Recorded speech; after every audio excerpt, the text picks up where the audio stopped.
Yeni bir videodan herkese tekrardan selamun aleyküm. Bugünkü videomuzda da yine gündemdeki gelişmeleri sizlere aktarmaya devam edeceğim.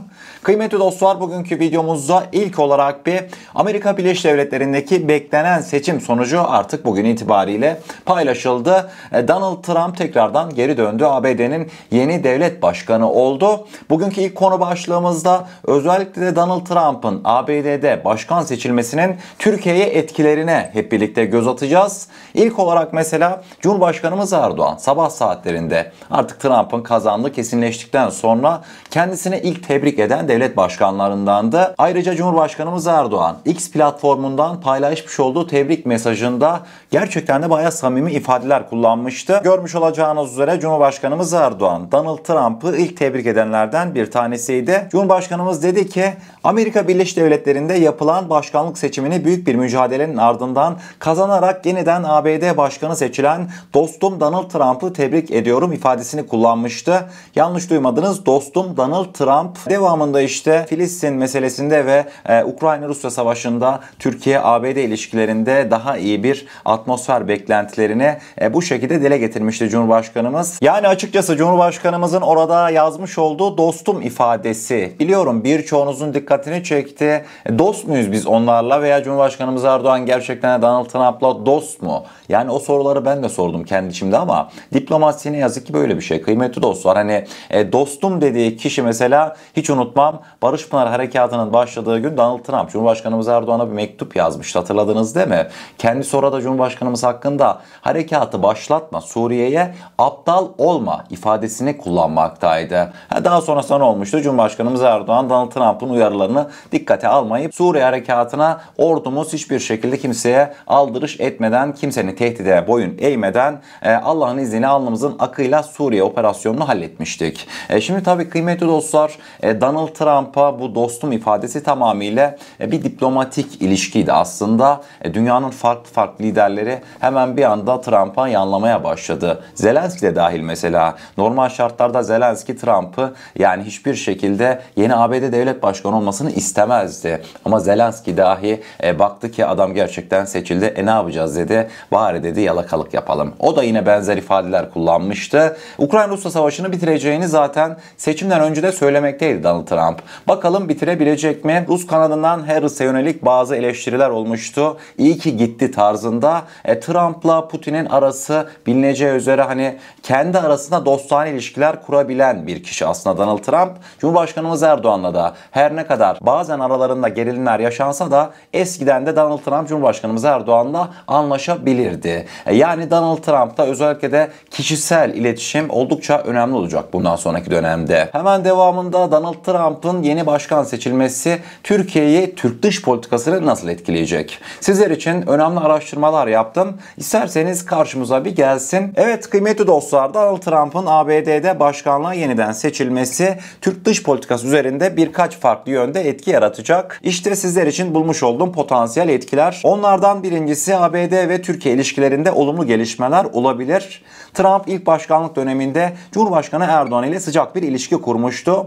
Trump'ın bu dönüşü bu ilişkilerin tekrar canlanmasına yol açabilir. Bu bazı ikili meselelerde Türkiye'nin daha esnek bir diplomatik alan kazanmasına yardımcı olabilir. İkinci olarak savunma ve güvenlik konuları bizim için en hassas konulardan bir tanesidir. Bu mevzularda da Trump'ın önceki dönemde Türkiye'ye yaptırımlara karşı daha temkinli yaklaşması bilinmekteydi. S-400 hava savunma sistemleri gibi meselelerde Biden yönetimine göre daha yumuşak bir tavır sergileyebilir.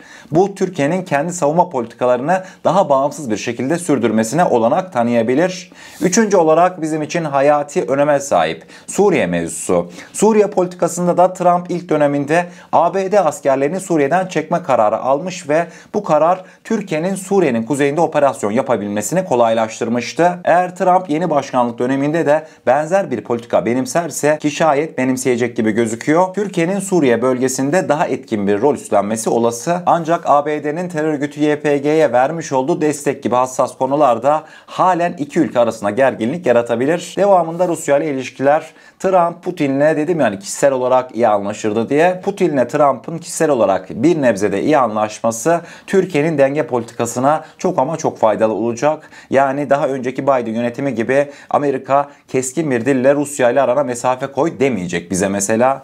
Bundan dolayı denge politikamız birazcık daha rahatlayacaktır. Hadi son olarak da yeni aklıma geldi. Mesela Doğu Akdeniz. Doğu Akdeniz mevzusunda da Trump'ın yeni başkan seçilmesiyle birlikte Türkiye'ye daha esnek bir hareket alanı sağlayabilecektir. Bunun sebebi ise kıymetli dostlar, bilineceği üzere Trump Avrupa Birliği ile tam bir papaz olmuş durumda. Hiç iyi geçinemiyor. Avrupa Birliği bizim nerede karşımıza çıkıyor? Yunanistan sayesinde Doğu Akdeniz bölgesinde çıkıyor. Burada da bir başka tehdit var. Tam anlamıyla sağ bize kalmayacak tabii ki ama İsrail tehdidi var mesela. Şimdi bazıları tartışıyor işte Trump savaşı bitirecek, Gazze'de tekrardan barış tesis edecek falan filan. Aksine kıymetli dostlar, hani ABD'de her şey değişir ama İsrail'e verilen destek değişmez, aksine artar. Ben bu konuda söylenenlere asla katılmıyorum. Trump savaşı nasıl bitirecek orasını da anlayamadım. İsrail kabinesinde belli başlı değişimler var. Belki Trump Netanyahu yüzünden İsrail'e desteği birazcık azaltabilir ama sanılmasın ki Trump İsrail'e destek vermeyi azaltıyor. Aksine Netanyahu ile arasında bazı gerilimler oldu. Daha önce de konuşulmuştu.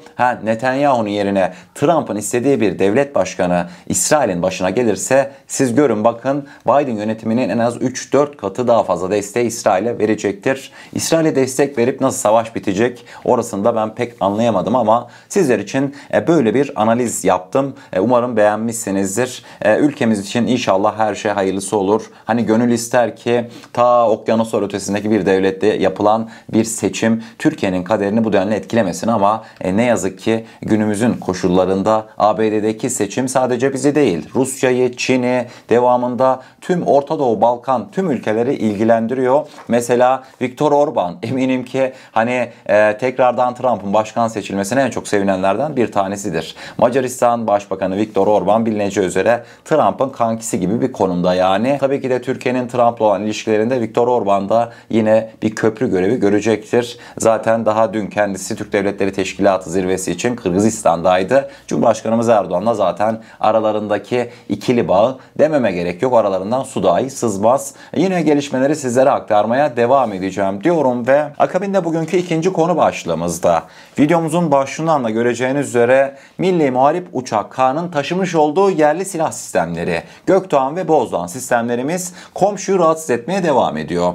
Yunan basınında yine Yunan analistler Türkiye'nin yerli ve milli savaş uçağı K'nın taşımış olduğu yerli ve milli mühimmatları inceledi. Yunanistan için nasıl bir tehdit yaratacağını düşündüler. Hani bunlar yakın bir vadede F-35 alacaklar ya. İşte bu mevzuyu tartıştı Yunanlılar. Detaylar bir karşımıza gelsin. Öncelikle belirtmek isterim ki haberi aynen Yunan basınında olduğu şekliyle sizlere aktaracağım. Yunan basınından Pentapostagma haberine aynen şöyle bir başlık atmıştı. Türk Kaan savaş uçağının Yunan F-35 ve Rafael'lerini tehdit edecek anahtar füzeleri diye dikkat çekici bir başlıktı. Haberin detaylarına indiğimizde Türk Havacılık Şirketi TUSAŞ'ın ürettiği Kaan savaş uçağının uzun zaman önce 10 tonluk bir silah yükünü taşıyabileceği açıklandı. Bu bilgiler ışığında Kaan operasyonel olarak önümüzdeki 10 yıl içerisinde faaliyete geçecek. Kaan'ın taşıyacağı füze ve mühimmatlara daha yakından bakmak önem taşıyor diye Yunan basın haberine giriş yapmıştı. Kaan'la F-35'i kıyaslamaktalardı. Diyorlardı ki Türklerin üretmiş olduğu Kaan savaş uçağı 10 tona kadar silah taşıyabilirken Yunanistan'ın önümüzdeki yıllarda sahip olacağı beklenilen F-35'ler en fazla 6 tonluk silah taşıyor. Bundan dolayı Türkler bizden bir adım önde denilmekteydi. Türkler kendi yapmış oldukları Bozdoğan ve Gökdoğan hava füzelerinde kendi uçaklarında kullanacaklar. Yunanistan ise ABD yapımı Asram ve Amram füzelerini kullanacak denilmekteydi. Son olarak gelecek dönemde Kaan'ın silah seçeneklerine dair farklı gelişmeler yaşanırsa yine yakından izlemeye devam edeceğiz diye Yunan basını haberini sonlandırmıştı. Vallahi şimdi Yunanlılar Kaan bir tarafa F-35 bir tarafa kıyaslama yapmışlar ama şimdi bugün dünya tarihinde gerçekten de önemli bir gündü. Dedim ya Trump yeni başkan oldu. Şöyle iddialar da var mesela. Vallahi ben söyleyenlerin yalancısıyım. Türkiye Trump'la birlikte F-35'lere de kavuşabilir. F-16'lar zaten alacak. çoğu görüşe göre F-35'lere de sahip olabilir. Görüşleri de hakim. Bir de öyle de bir seçenek var. Eğer olur da Trump, yani biliyorsunuz değişik bir adam, İşte kendisinin kafası bir gece atıp Cumhurbaşkanımız Erdoğan'ı arayıp sana F-35'leri vereceğim yani diyebilecek potansiyele sahip bir adam. Olur da F-35'leri Trump Türkiye'ye verirse bakın artık çıkın işin içinden. Yani Yunanların son dayanağı da artık ellerinden alınmış olur. Böyle bir ihtimal, hani bilmiyorum, yorumlarda görüşlerinizi belirtebilirsiniz ama Trump da bir değişik bir adam. Yani lütfen yorumlarınızı yazarken bu konuyu da unutmayın. Neler yaşanacak sizler için yine takipte olmaya devam edeceğim diyorum ve bugünkü 3. konu başlığımızda sosyal medya haberlerimize gelmiş oluyoruz. Yine sizler için birbirinden önemli, birbirinden dikkat çekici gelişmeleri bir güzel hazırladım. Detaylar bir karşımıza gelsin. Bugünkü sosyal medya haberlerimizde ilk olarak bir Aselsan Genel Müdürümüz Ahmet Akyol neredeydi? NATO Genel Sekreteri Mark Rutte'la bir toplantıya katıldı. Bu görmüş olduğunuz fotoğraftaki isimler NATO üyesi ülkelerin en böyle ileri seviye teknolojilerini üreten firmaların hep böyle genel müdürleri, CEO'ları.